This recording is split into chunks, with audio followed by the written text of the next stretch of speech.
All right, come, let us start with the talk on the Samatha jhanas. So the day we have not finished everything on the Samatha jhana, and we're going to go to that Samatha jhana again, and then we're going to look into it, and then after that, we're going to talk a little bit more further on what the Samatha jhana can do, and so on. Then after that, we only go into the Vipassana type of concentration.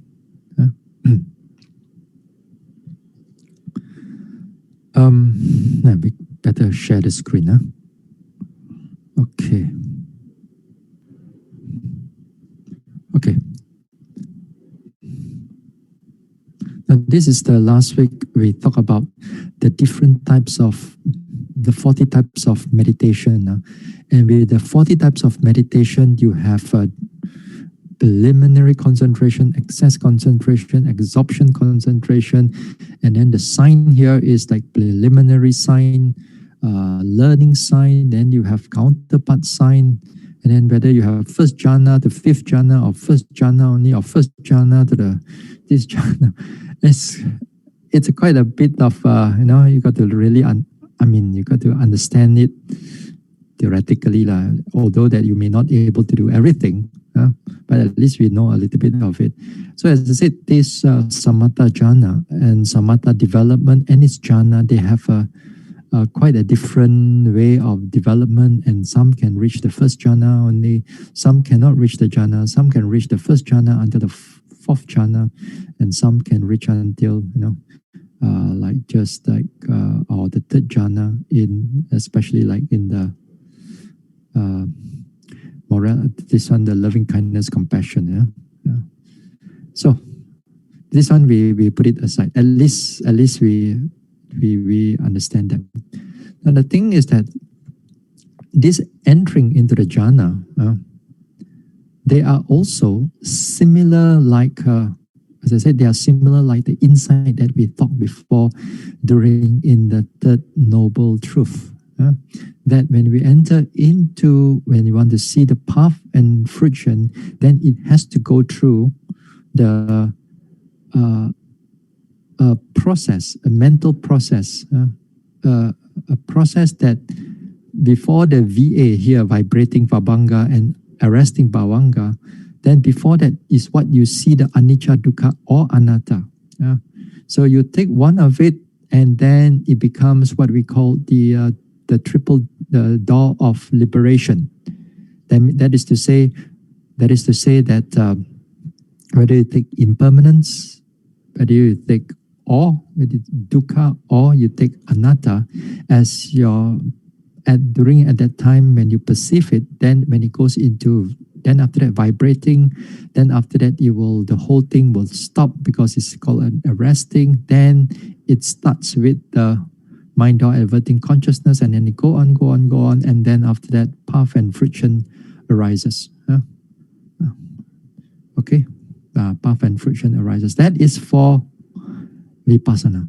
Now when it comes to Samatha, also the same thing. When it comes to Samatha, you see the VA here. Okay. Now before the VA here is where you see the nimitta. You see the counterpart nimitta. If you are doing, say, for example, if you are doing anapanasati, and your nimitta becomes absolutely very clear, then after that, it goes into vibrating Bhavanga. Then after that, arresting Bhavanga, it stops the process. Then it goes into the mind door adverting, parikama, and all that thing. And then it comes only for one consciousness of jhana. One consciousness of jhana, if you are entering it for the first time, and then after that, then it drops into Bhavanga. So when you are in first time in jhana, you don't last long. Just like that day I mentioned also, when you enter into the first time as a sotapanna, first time you get the path and the friction of a sotapanna, then also you don't last long, you already go back into Bhavanga. In order for you to able to enter again into the friction consciousness, you have to see anicca, dukkha, anatta again. Then after that, you build it up until the friction consciousness become more and more and more and more and more. So do the same thing in jhana also. So the first time you enter, don't worry about whether it's average or keen faculties of the mind. So what is important here is that when you enter the first time, you cannot last long, but you will drop into bhavanga. So when you drop into bhavanga, what do you do again? And the same thing, you go into the nimitta again, and you hold on to the nimitta, then you cultivate it again. You do it again until you can able to stay with the jhana for a longer period of time. And then the jhana will become like JH, not dropping into bhavanga, or not getting out of the jhana. So the process is similar. It's just that they are different consciousness. Of course, it's a different object right now. Then here now the thing is that sometimes you may hear some teachers may mention that when you comes into this jhana, all right, when it comes into this level of this jhana, and then sometimes teacher says that at this jhana level, you may not hear anything at all. That means your senses may not be, your sense consciousness are not effective, because jhana consciousness is different from a central consciousness or sense consciousness. Because at that day, as I said, that there is a change of lineage here. A change of lineage, a CH here, the CH, the CH here, the change of consciousness. And then, as I said, they're changing from a central consciousness into a fine material consciousness to rupa chitta. So it is said that you may not able to hear. So sometimes yogis tend to use that as their yardstick to see that whether they already enter into jhana or not. They use that as a yardstick. Well, should it be a yardstick that to kind of like to confirm that whether you are in the jhana? Well, it is, I think it is not a very good yardstick. It's not a very good yardstick because there's a certain explanation for it. Okay.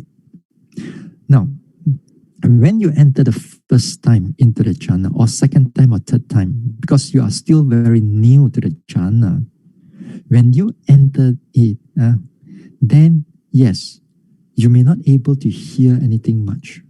Your sense, your sound and everything, sight, even at that time, if you were to open your eyes to meditate, let's say, and then you enter into jhana, then the eyes, will not able to capture the consciousness, but only lights only is entering into the eye, but no consciousness. So in that sense, other words, you may not see, you may not hear, you may not taste, you may not touch, and so on. So, as I said, that is the first few times when you enter into jhana. Now, subsequently, when you begin to able to go in again and again, and you can able to emerge from the jhana, and in and out, you become more familiarized with the jhana. Then that time, the mind changes more, faster, and you are more your mind is much more flexible during this time. Then you can able to enter, and then after that you can come out very short while, enter again short while, come out a bit short while, enter again short while. And then as if like while you're entering a jhana, then you can still hear background noise or background sound, although it may not disturb you.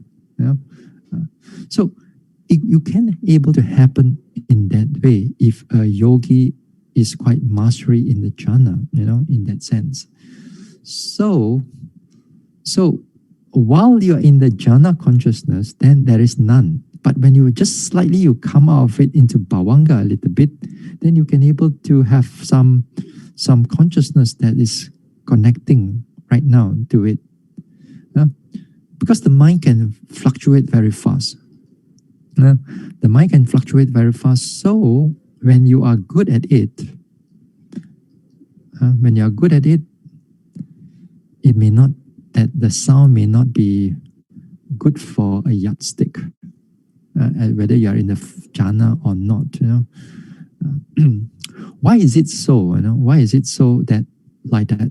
When the first time you enter, and then subsequently other times it may not be so. This one, it all depends on the. It depends on the strength of the concentration. Now, the first time you enter, now it's like this. Just to give you an example, it's like this. When the first time you enter jhana, it's like the first time, like you able to carry weight, a certain weight. Let's say the weight is 50 kilogram, 50 kilogram. And then, initially you cannot able to carry that 50 kilogram.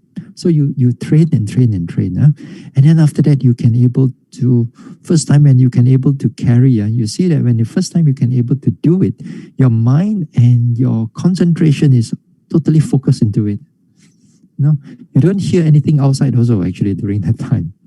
Your mind is just, and your body is just totally with lifting up that 50 kg. But after a while, you train and train, your muscles become stronger and all that. Then that time, you can just carry up quite easily.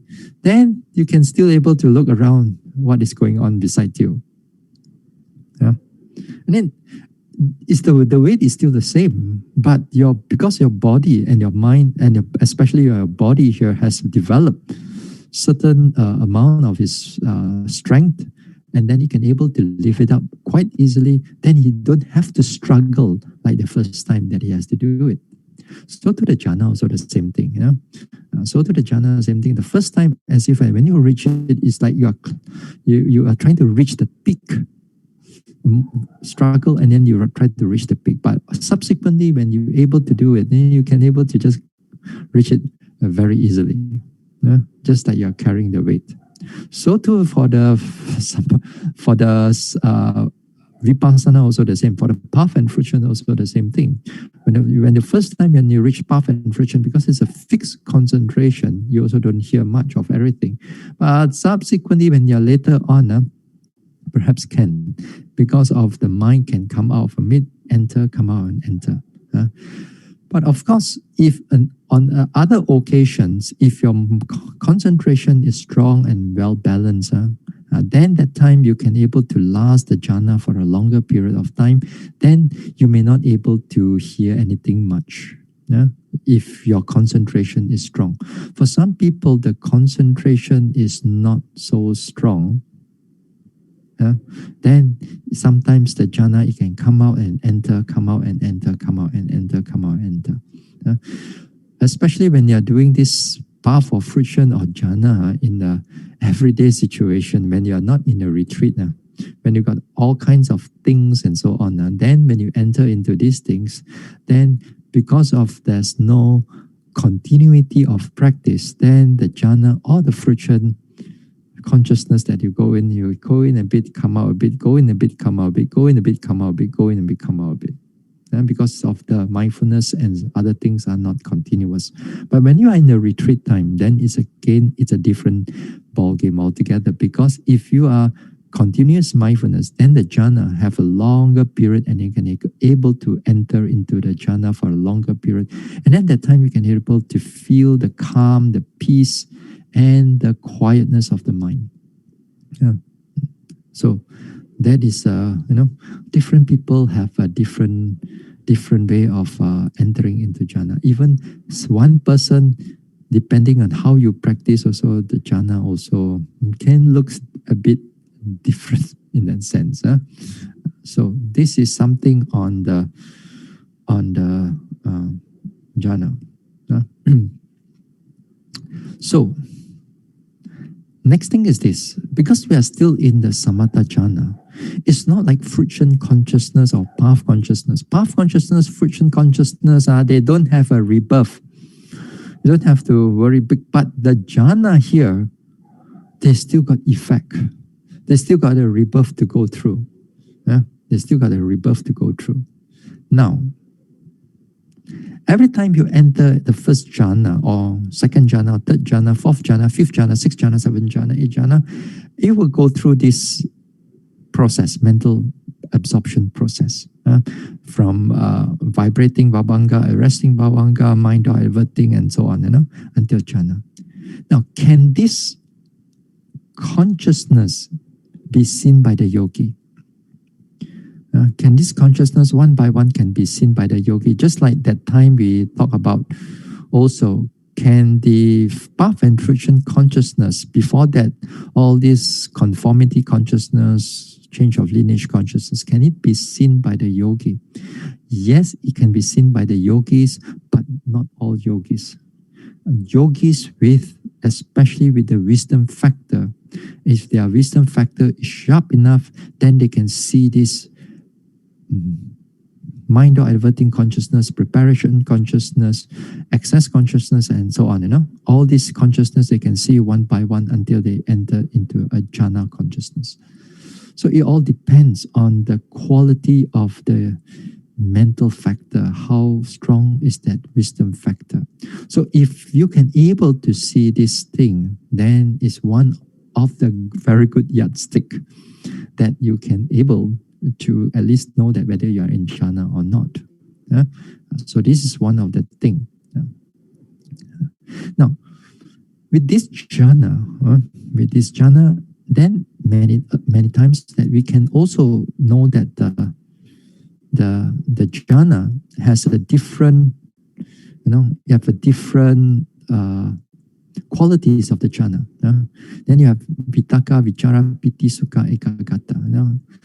We talk about this vitakka sometime, as the initial application, vichara as sustained application, piti as rapture or joy, sukha as bliss or mental pleasant feelings, and ekagata is the one-pointedness or concentration here.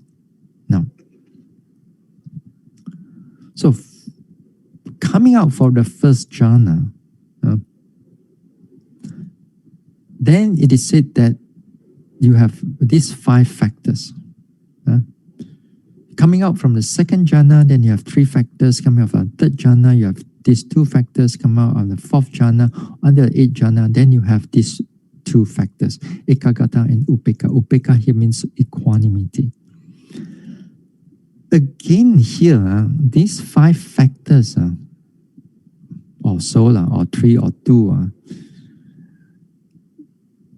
it's not as easy to be seen at all. It's not as easy just because you come out from the jhana that you can able to see all these 5 factors. It needs again a wisdom factor to be strong and powerful, that you can able to differentiate each and every factor that is one after another. And it's not easy. It's not easy. You have to train. Unless your wisdom factor is sharp enough, then you can able to cut from which one is vitakka, which one is vichara. Some people I've seen, some people thought that you come up automatically, you have all these 5 already. Now, yes, automatically you have all these 5, but whether you can see them or not, whether you can able to differentiate them or not, or able to discern them or not, that is another thing. That is another thing. So it needs that. It needs that wisdom factor, and then also the wisdom factor, even it doesn't work before you gain jhana, also the wisdom factor also helps you to discern which one is a learning nimitta, which one is a counterpart nimitta. If you are good at it, the wisdom factor also can able to cut it through, and then he knows that type is learning That type is counterpart. But in the beginning part, you are still not everything is not clear. Until you keep on trying until your mind is sharp and clear. Now, so you have first jhana, second jhana, third jhana, fourth jhana, which is the rupa jhana. And then after that you have fifth, sixth, seventh, eighth. Then you have this arupa jhana, non-immaterial jhana. Material jhana, immaterial jhana. Okay? Now, when you are good in one jhana, that means good means you can able to enter whenever you want to. Then you can able to stay inside there as you make your adhitthana before that. You make an adhitthana, how long you want to stay. Let's say 10 minutes or 15 minutes or 20 minutes or later longer, half an hour, 1 hour, 2 hours, 3 hours, up to you. So you make the adhitthana to stay. So then you have to learn to emerge from it, to get out from it. And then you also learn to review the different factors. So you do it again and again and again and again and again, and all these things. Enter, come out, review, enter, say, review, and so on. Then you begin to master that particular jhana. That you master that particular jhana. Okay? Now, before we talk about the mastery here, since we already touched on it a little bit. Now, if you want from the first jhana, you want to go into the second jhana, and the third and the fourth and so on. What should you do again? Now the first jhana that you already attained and you already able to master that jhana, you do it until you find that that it's enough lah. I wouldn't say bored lah, but I say it's enough. because after a while when you get so used to it, then you want slightly more challenging things. Then here you don't want to go into the first jhana. Now again, you take up the learning sign or the counterpart sign of that particular jhana, and then you stay together. You stay to learn that the jhana, and then you stay with it, and until it become very clear, and then again it goes into the second. Then it goes into the second jhana. Until you repeat the second jhana again and again and again until you are mastery in the second jhana, and you come out. Then you don't want to go in again. Then you want to go into the third jhana, and then you go to the same process until the 3, 4, 5, 6, 7, 8 jhana. All right. So let's say you are able to do that. Now you can able to do first jhana, and let's say until fourth jhana will do. Don't worry about the immaterial jhana. Let's say you want the first 4 jhana. Now the first 4 jhana, let's say you are good at it. So now let's look at number 2 first. Number 2 is the attainment. That means the ability to enter the jhanas in quick succession. Different jhanas in quick succession. That means you enter here. Enter, that means you enter into the jhana. Don't worry about different jhana yet. You can able to enter into the jhana. Resolution, that means you can able to remain in the jhana. Emergence, that means you can come out of it quickly. Review means you review the mental factors. Now the first one is tricky. The first one is tricky. The second, third, fourth, fifth, this one you can do it in your single jhana that you can be able to do. The first one is a bit tricky. Now let's say you want to advert or jump to a different jhana by changing the mental factors. Say you can do this first jhana, second jhana, third and fourth. All right, you can do 1, 2, 3, 4. Now let's say you want to do first jhana already for 15 minutes. Then after that, you want to jump to the third jhana. You want to skip the second jhana. So what do? You got to get rid of the mental factors there. Then you say the vitaka, vichara, and piti also. You must be able to remove them with the sukha and ekagata only. with the sukha and ekagata, and then take the this one, go into the third jhana. That means your mind must be so flexible that you can able to switch the mind, the mental states to what you want. Or let's say if you're from the fourth jhana, and then you want to go back to the first jhana immediately, then you've got to expand the mental factors, and you've got to bring those mental factors to come in again, and then after that you enter into the first jhana again. So the ability to advert or jump the different jhana, then that one is a bit tricky. That means you must be very good in understanding of the different mental factors to bring into that particular state so that you can able to enter into those jhana. So ability to enter a jhana, some people have ability to change, to advert into it, but entering to that particular jhana, it's not so mastery. It kind of like you are at the doorstep, but you cannot enter it that well. So you must train some more until you're able to master it. Then to remain the jhana, then you must able to make the adhitthana, or how long you want to stay in those jhana. Then you make that adhitthana and then you stay with it. Then when you want to emerge, then you emerge quickly from it. Then after that, hold on, what's something?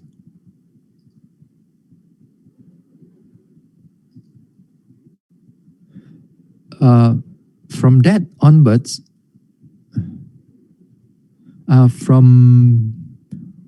wait, hold on. Hey, can you hear me or not? Actually, can somebody says here cannot hear. Never mind. In the chat there. So you must able to emerge quickly. That means quickly, that means you can able to emerge out, then quickly enter into another jhana or enter into the same jhana again. Then you must able to review those factors. So you hit the jhana, you think that you touch the first jhana, but there are so many things that you still have to do actually. Right? So the mastery of this jhana, when you are good at this jhana, then this mastery of this jhana is one of the purpose is to build up into the supernormal powers. You want to build up into the supernormal power. If you really mad over these things, you mad over number 6 is okay. But if you mad over number 1 to number 5, then it'll be a big problem. Because nowadays, these supernormal powers, maybe people like this Superman or Batman or Iron Man, nowadays all the movie is crazy over this special power and all that. Anyway, this supernormal powers is that you have to mastery in your jhana. Okay, one thing, those jhana. And this mastery is 1, 2, 3, 4, not the 5, 6, 7, 8, not the arupa jhana. It's the 1, 2, 3, 4 that you got to be mastery of this 4 arupa jhana.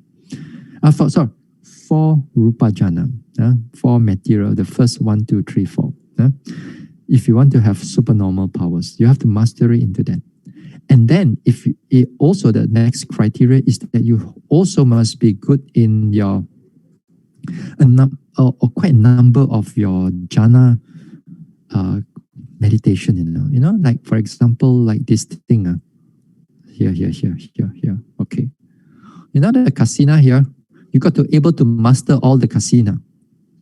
You got to master all the kasina. And then you got to master some more. I feel things I forgot.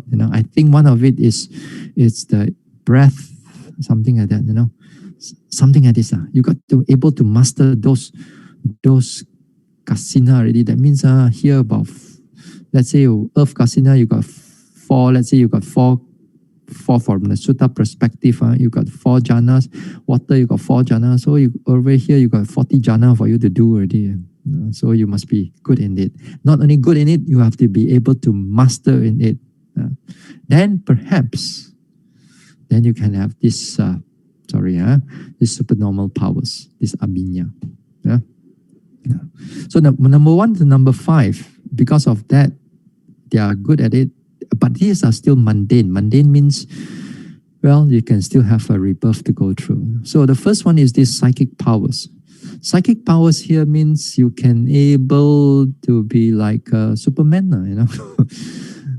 This one is better than Superman because this one, you can go inside the earth, then you can come out somewhere. Or you can go through the wall, and then you can come out somewhere. You can able to fly in the sky, you know, something like this. You know? Or you can be also like one, then you can make yourself into 2 or 3. Or you can have one, or you can make yourself into many. These are psychic powers. So as I said, sometimes, as I said, you may not know that whether I'm the one who's sitting here or not, because the real me is maybe in my room and now shaking legs. And then I just create a nimitta for you all to see only. Also possible. But here, as I said, I'm real here. So this is psychic power. Divine ear means that you can able to hear things very far away, and also you can able to hear the devas talking and so on. Penetration of the mind of others. Here you may able to know whether the person's mind is filled with greed or filled with hatred or non-greed, non-hatred, and so on. Penetration of the mind also, it all depends on how you look at certain things.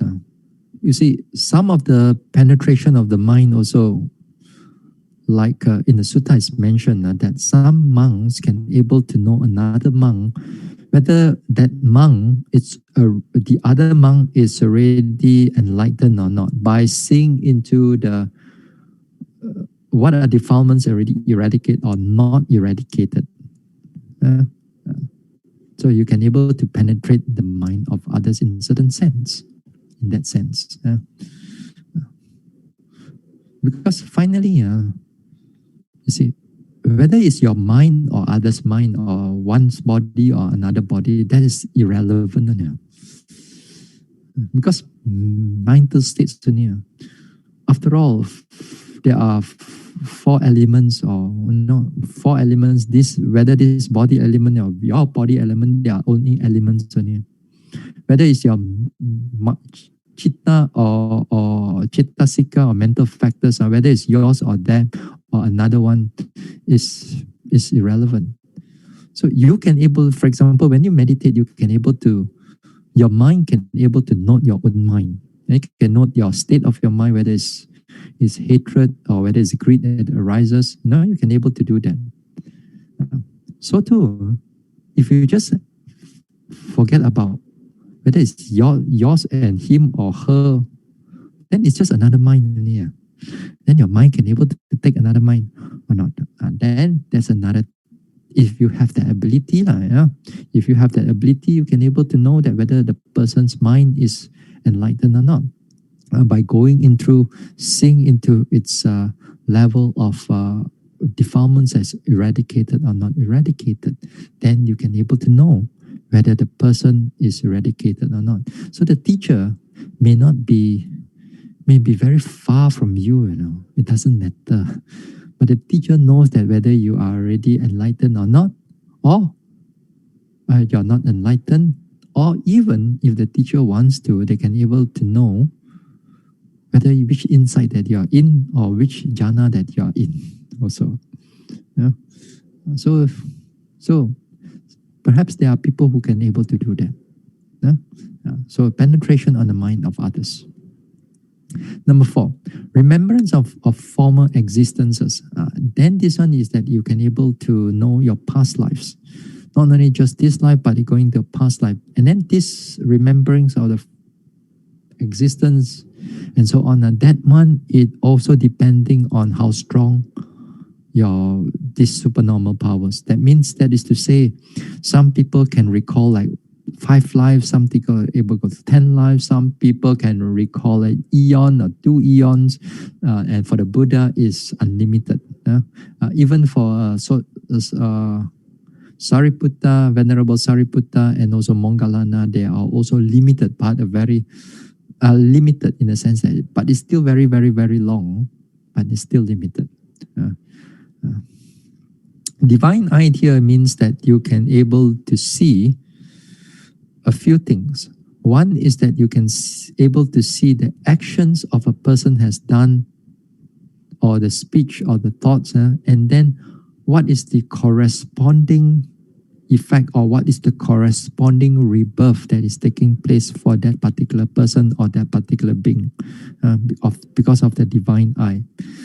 So sometimes how come we in the suttas and in the text that you read, sometimes you can see that how come the monks can talk about in the future what, or in the past what this person has done this and that, and then what is the effect because of that. They can able to see because of the divine eye.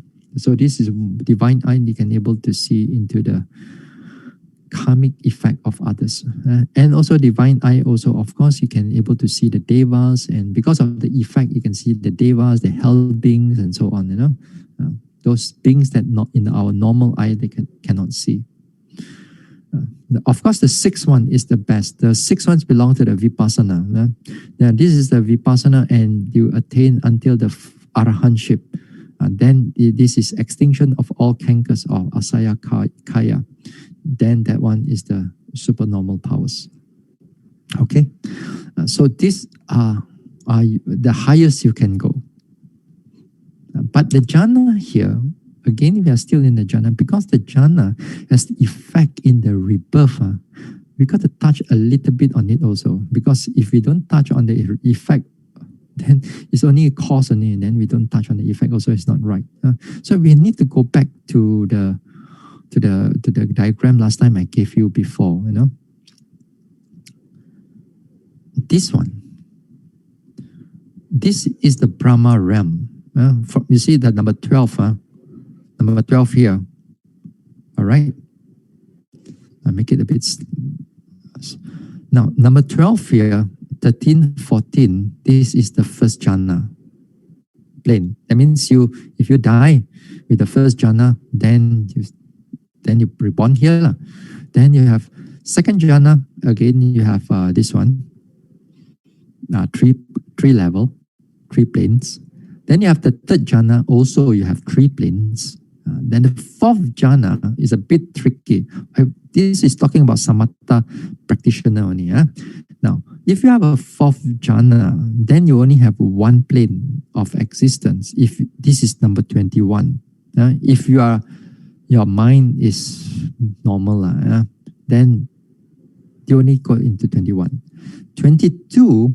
Number 22, mindless devas. Also, they attain the fourth jhana, but this one, on a certain level of the fourth jhana, they completely get rid of the mind. And it means they push the mind out, something like that. They push the mind out to make the whole mind blank. And then they also reborn. With that, they enter into the fourth jhana. With that, if they are keen into it, then they reborn in the 22, the mindless jhana. The next 5 jhana here, the next 5, 23, 24, 25, 26, 27, this belongs to the non-returner, anagami. So that one we already talked about it already. Now, what I'm interested here is this, to this one, is that, so when you are in the first jhana, how are you going to determine which level of rebirth that you're going to go through if after you die? So either whether it's number 12, 13, or 14, which one if you have the first jhana? Now then is the quality of the jhana. The quality of the jhana here, it means let's say you take metta, because metta is easier to understand. If you have metta and you're able to attain the first jhana of metta, you can able to enter into the jhana of the metta. If, let's say you take, may I be well and happy, may I be free from And then you can able to enter jhana with that yourself. With yourself, you can able to enter the jhana. Okay? Now, and then the more other beings, you have a difficulty of able to enter the jhana, but only for yourself only. Once you're able to take up yourself, your mind becomes very calm and very clear, and then you can able to enter into jhana. Okay? Now, another yogi, then he practiced this metta. Then he practiced metta, for example, may all the beings around me, or may all the beings in this country, for example, or in the world, for example, in all beings in this world, that may they all be free from all kinds of harm and danger. And then he or she can able to enter jhana with ease using that way. But for oneself may not be so good. But you enter it with the world, then it's quite good. Then again here, it's another yogi. Then he can able to enter the jhana with he or she can take up may all beings without exception. All beings, whether it's Brahma beings or hell beings or human beings or Deva beings, whichever beings that there are, without exception, all the metta is spread and touch them. And he able to enter the jhana with that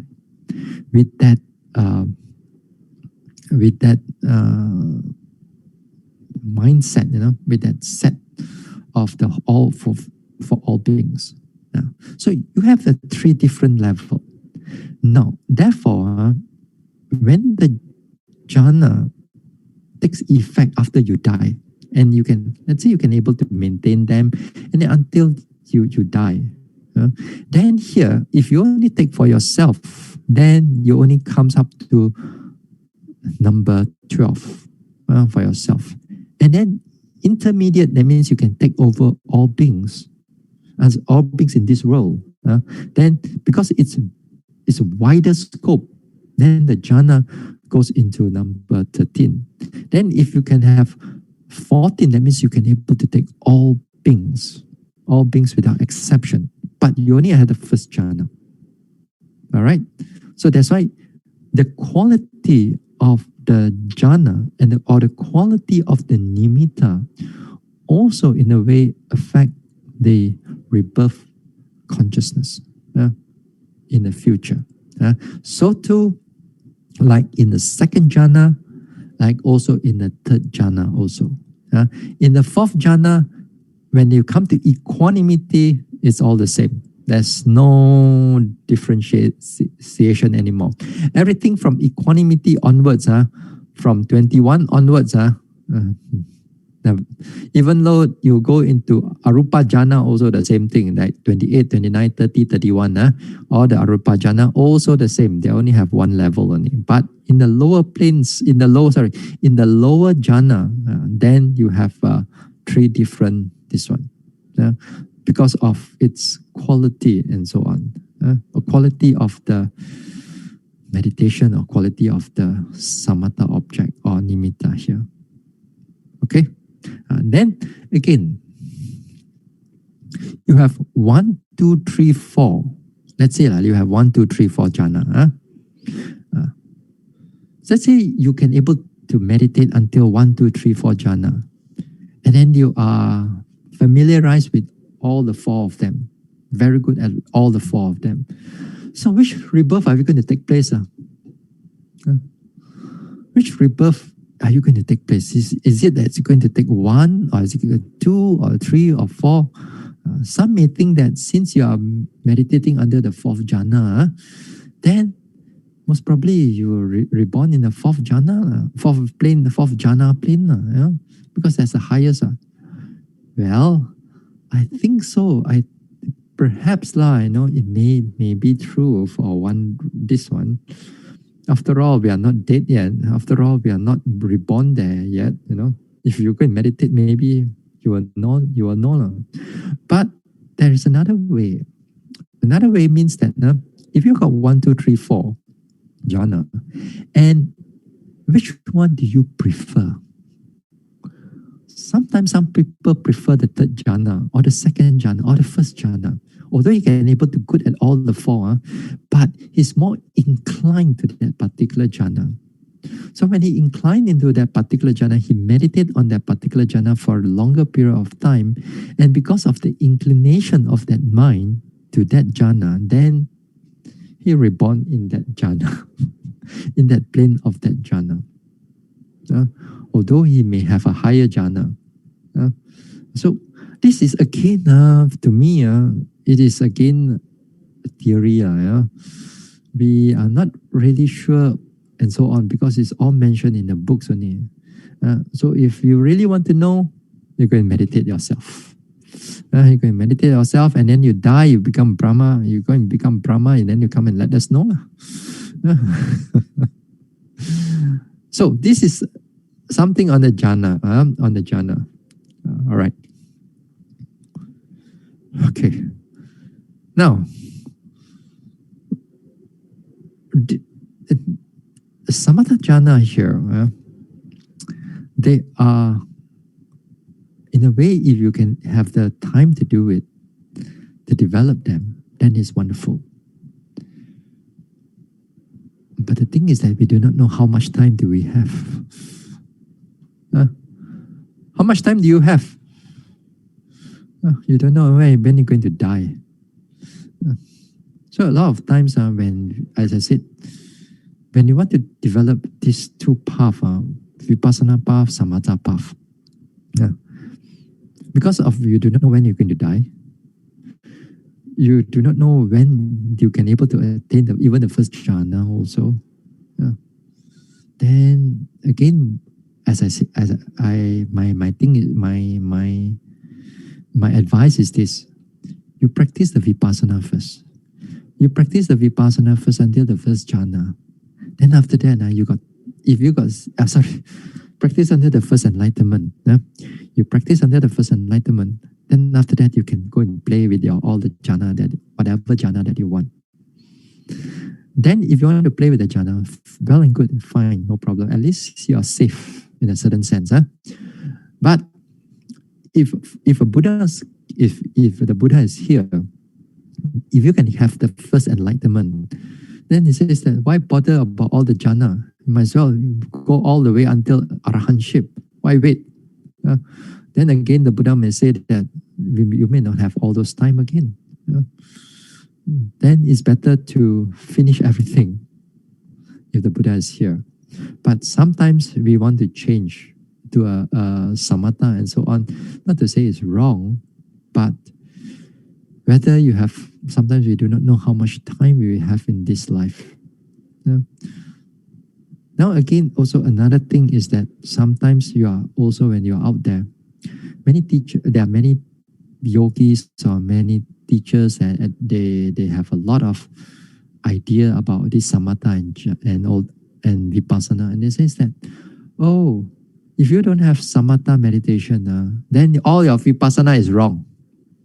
All your enlightenment is wrong. All your insight is wrong. Then also there's again misunderstanding of this mental development. Misunderstanding, and there's a lot out there. There's a lot out there. Now, in the beginning when I was practicing, also, I also get enticed with this samatha practice also.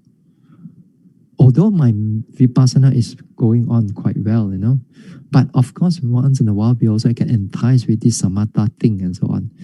Then I was thinking to myself, since vipassana is still moving, is still going on, I was thinking, don't go and shake the boat, go and rock the boat, and then when you go and change something else, try to, let's say, try to finish the samatha, try to finish the vipassana first, then we see see whether anything there or not, after that. And then this is my way, although the samatha is all around me, but don't get enticed into it, because still trust in the vipassana, because the vipassana is still able to develop. So a lot of time people talk about all this samatha and vipassana and what is this and what is not. Sometimes I got very hard for me to go and argue with them, and I avoid all this argument. I don't go into all this argument, because I've seen the practice myself. I know the practice myself, and I teach whatever that I able to know, to all of you. And also those that what I taught also, I followed what the teachers, the proper teachers of the past are talking, Then I followed them, I tried it myself, I see it for myself, then only I can able to teach.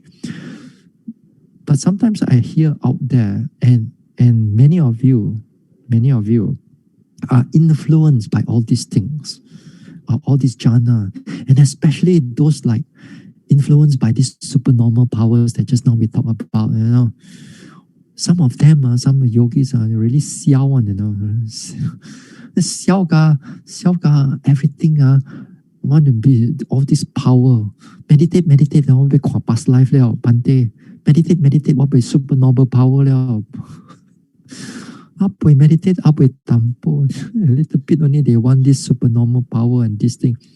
Then after that they say, if your vipassana you don't have all this past life thing, then all your vipassana is wrong. Not necessary. So a lot of times yogis are out there, and yogis are out there. You practice a little bit of vipassana, but out there when you're not practicing, you are influenced by all kinds of people, all kinds of meditators, all kinds of teachers. Then we can understand that.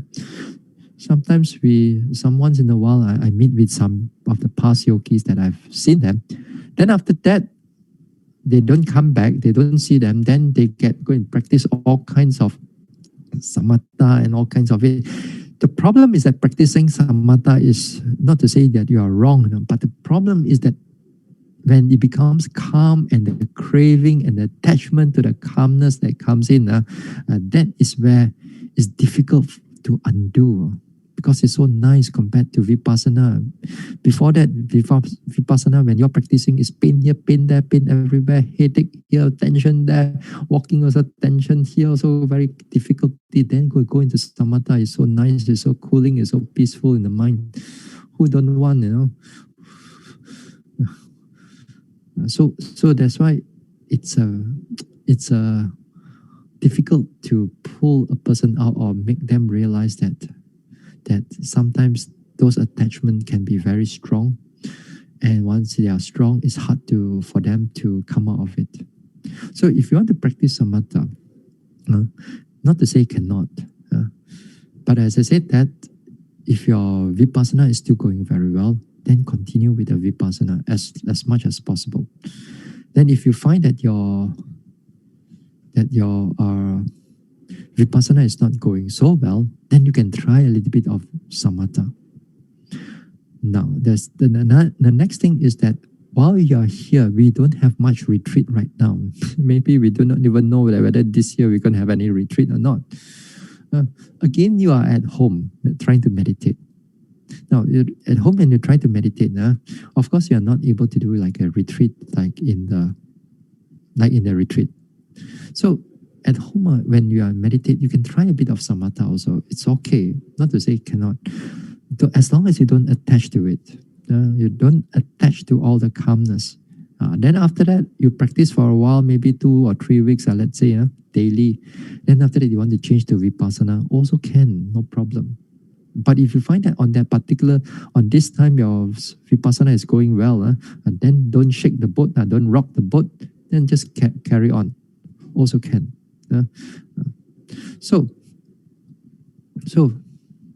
this is some of the things that I like to on this samatha thing.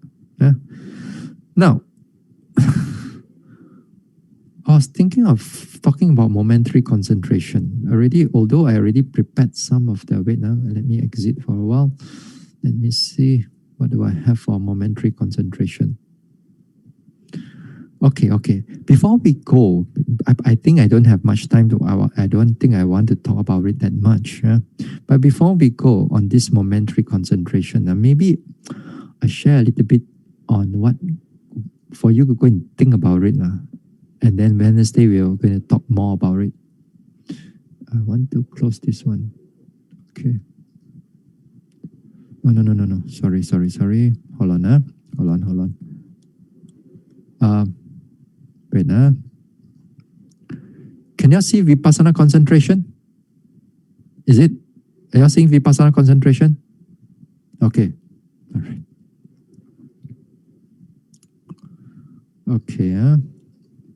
Now, before we go for tonight talk, the day I mentioned already, Vipassana concentration, you have preliminary concentration is before the first insight knowledge, and then you have momentary concentration, first to 13th insight, and then you have fixed concentration. This is where the path and friction. This is just now the earlier part where we're talking about those things. All right. In the momentary concentration, again, Mahasi Sayadaw break it down into basic, intermediate, advanced. There you can see the first to the third insight. First to the third insight here. Text if third insight. Okay. Then you have this one. Now, the thing is that on momentary concentration is mentioned in the commentary of Visuddhimagga. We'll just touch on this a little bit. Then on Wednesday, we're going to explain a little bit more, because if you were to just read this, many of you will not be able to understand about what is momentary concentration. In the commentary to the Visuddhimagga, in the explanation of the chapter relating to mindfulness of breathing, it is said thus: momentary unification of mind means the concentration of mind lasting only for a moment. For that type of concentration, too, when it occurs uninterruptedly, when it occurs uninterruptedly with its respective object in a single mode and is not overcome by opposition, fixes the mind immovably as if in absorption. This is the description of momentary concentration. So you may not know what is it talking about. You may not know what is it talking about, but many times in the past Dhamma talks, maybe a little bit here in the past few talks, I think I forgot already which talk. But during the retreat, I talk about momentary concentration in a more easier manner for you to understand, and it all incorporate all these things inside there. But this is where what is mentioned in mentioned in the commentaries. But the thing is that many of us may not be able to understand. But we're going to talk about it a little bit more for this momentary concentration, because tonight I don't think I have time to go and explain it too much. So we're going to stop here for tonight. We're going to stop here for tonight, and we're going to continue this momentary concentration on the Wednesday. Okay? All right. So, okay, we share merits.